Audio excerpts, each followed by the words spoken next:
لیکن C M O نے تاحال اس پر عمل درآمد ممکن نہیں بنایا اور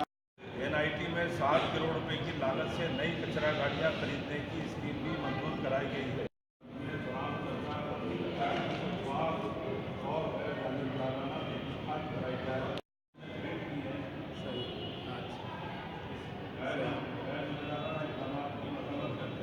یعنی کہ جو یہاں پہ ہم نے ملازمین کے اندر 10 سال 15 سال پرانی پینشن گریجویٹی وغیرہ دی، یہاں پہ جو ہے وہ کارپوریشن ہے، وہاں پہ جو ہے وہ 8 لاکھ روپے کسی کو، اور جہاں پہ وارڈ ہے